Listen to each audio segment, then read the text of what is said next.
स्वागत है इस नए एक्सप्लेनर में। आज हम सीधे तौर पर बात करने वाले हैं कुर्बानी की। इसके पीछे का गहरा इतिहास क्या है, इसका असल रूहानी मकसद क्या है और गोश्त बांटने का सबसे सटीक व्यवहारिक तरीका आखिर है क्या। ये एक ऐसी इबादत है जो सदियों पुरानी जरूर है, पर आज भी पूरी दुनिया में इसकी अहमियत उतनी ही है। तो चलिए बिना किसी देरी के इस सफ़र की शुरुआत करते हैं। तो सबसे पहला और सबसे जरूरी सवाल, कुर्बानी का असल मकसद आखिर है क्या? ये सिर्फ साल में एक बार आने वाला कोई आम त्योहार तो नहीं है, राइट? इस इबादत की जड़ों में एक बहुत ही गहरा आध्यात्मिक और ऐतिहासिक राज छिपा है, जिसे आज हम मिलकर डिटेल में समझेंगे। आज का हमारा एजेंडा काफी स्ट्रेट फॉरवर्ड है। हम इन 5 अहम मुकामों से होकर गुजरेंगे। कुर्बानी की शुरुआत, जन्नत का मेंढा, इसका आध्यात्मिक अर्थ, गोश्त के 3 हिस्से और आखिर में इस पूरे प्रोसेस का स्टेप बाय स्टेप तरीका। तो बढ़ते हैं अपने पहले सेक्शन की तरफ, कुर्बानी की शुरुआत, जो कि अटूट ईमान का एक बहुत बड़ा इम्तिहान था। ये पूरा किस्सा एक बेहद कड़ी आजमाइश से शुरू होता है। कुरान की इस आयत पर जरा गौर कीजिए, जहां पैगंबर इब्राहिम अपने बेटे इस्माइल को बताते हैं कि उन्होंने ख्वाब में खुद को अपने ही बेटे की कुर्बानी करते हुए देखा है। सोचिए, एक पिता के लिए ये कितना बड़ा झटका रहा होगा। लेकिन उनके बेटे का जवाब सुनिए। वो तुरंत बिना एक पल सोचे कहते हैं, ऐ मेरे वालिद, जो हुक्म मिला है वही कीजिए। ये अटूट ईमान और पूरे समर्पण की एक लाजवाब मिसाल है। कहानी का तनाव यहाँ बिल्कुल अपने चरम पर पहुंच जाता है। खुदा के आदेश को पूरा करने के लिए इब्राहिम अपने लख्त जिगर को माथे के बल यानी चेहरा नीचे करके लिटाते हैं। ऐसा इसीलिए किया गया था ताकि कुर्बानी करते वक्त उन्हें अपने बेटे का चेहरा न देखना पड़े और उनके किसी भी जज्बात की वजह से इस काम में कोई रुकावट न आए। ये सृष्टिकर्ता की मर्जी के आगे पूरी तरह झुक जाने का एक बेहद महान और दिल छू लेने वाला मोमेंट है। लेकिन कहानी यहाँ खत्म नहीं होती। चलिए देखते हैं हमारा दूसरा हिस्सा, जन्नत का मेंढा और वो बड़ा फिदिया। हमने उन्हें पुकारा, ए इब्राहिम, तुमने ख्वाब सच कर दिखाया। फिर हमने एक बड़ी कुर्बानी के बदले उसे बचा लिया। ठीक उसी पल एक डिवाइन इंटरवेंशन यानी दैवीय चमत्कार होता है। खुदा को खून नहीं, बल्कि उनका वो पूर्ण समर्पण चाहिए था, और इस आखिरी इम्तिहान में पूरी तरह उतरने पर खुदा ने उस छुरी को रोक दिया और इस्माइल की जान बचा ली गई। और उसके बदले में जो फिदिया या रैंसम दिया गया, वो सच में कोई आम जानवर नहीं था।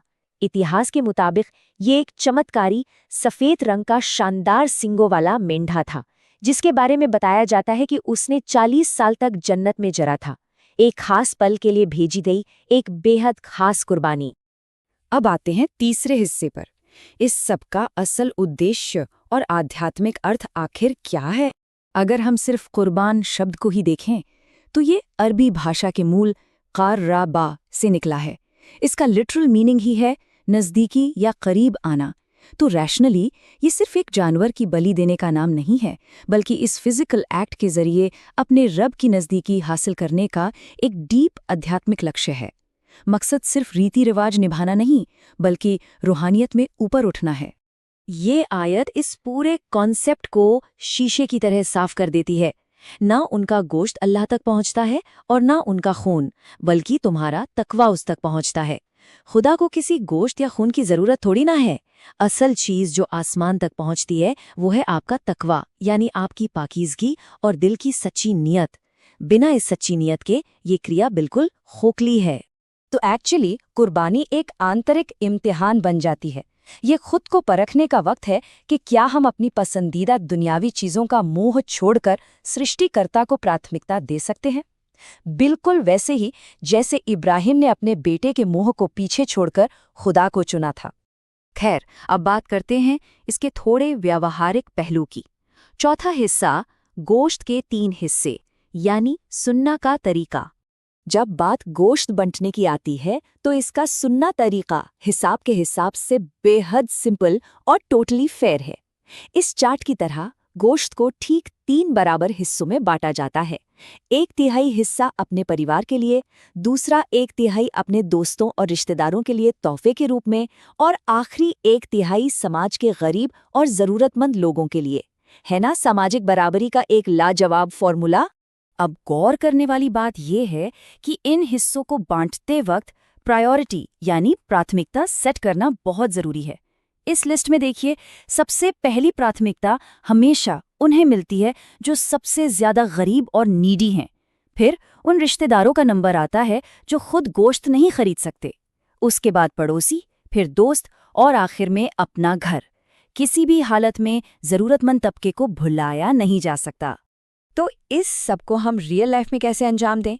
आते हैं 5वें हिस्से पर, बंटने का स्टेप बाय स्टेप तरीका। इन 5 आसान स्टेप्स को फॉलो करके आप इस प्रोसेस को परफेक्टली एग्जीक्यूट कर सकते हैं। स्टेप 1, एंड मोमेंट की अफरा तफरी से बचने के लिए ज़िबा से पहले ही ज़रूरतमंदों की लिस्ट बना लें। स्टेप 2, हाइजीन का पूरा ध्यान रखते हुए गोश्त को साफ सफाई से काटें। स्टेप 3, अंदाजे से बिल्कुल नहीं बल्कि प्रॉपरली तोल कर 3 बराबर हिस्से करें। स्टेप 4, हिस्सों को सही से पैक करके उन पर लेबल लगाएं। और स्टेप 5, कोशिश करें कि गोश्त को उसी दिन ताज़ा ही डिलीवर कर दिया जाए। एक बेहद सख्त और ज़रूरी नियम जिसे इग्नोर नहीं किया जा सकता वो ये है कि कुर्बानी का सारा गोश्त बस अपने पास जमा कर लेना इसकी स्पिरिट के बिल्कुल खिलाफ है। देखिए, गरीबों को खिलाना सिर्फ एक सुझाव नहीं है, ये इस इबादत की आत्मा है। खुद सारा हिस्सा रख लेने से उदारता की वो सारी भावना ही खत्म हो जाती है जिसके लिए कुर्बानी शुरू की गई थी। वो मोमिन नहीं जिसका पेट भरा हो जबकि उसका पड़ोसी भूखा सो रहा हो। ये हदीस उदारता और सामाजिक सद्भावना की एक बहुत बढ़िया मिसाल है। ये साफ बताती है कि इस दिन की बरकतें किसी एक समुदाय तक महदूद नहीं हैं। बिना किसी भेदभाव के अपने किसी गैर मुस्लिम पड़ोसी का भी हक अदा करना और उन तक खुशियां पहुंचाना सच्चे ईमान की निशानी है। अपनी इस चर्चा को खत्म करने से पहले इस आखिरी और थोड़ा सोचने पर मजबूर करने वाले सवाल पर जरूर गौर कीजिए। कुर्बानी सिर्फ इन चंद दिनों में गोश्त बांटने तक सीमित नहीं है। आज के इस आधुनिक दौर में सृष्टिकर्ता की सच्ची नज़दीकी पाने के लिए हम अपने अंदर के किन अहंकारों, बुराइयों और दुनियावी लगावों की कुर्बानी देंगे? एक बार ठहरकर सोचिए जरूर। इसी गहरे विचार के साथ हम इस एक्सप्लेनर को यहीं समाप्त करते हैं।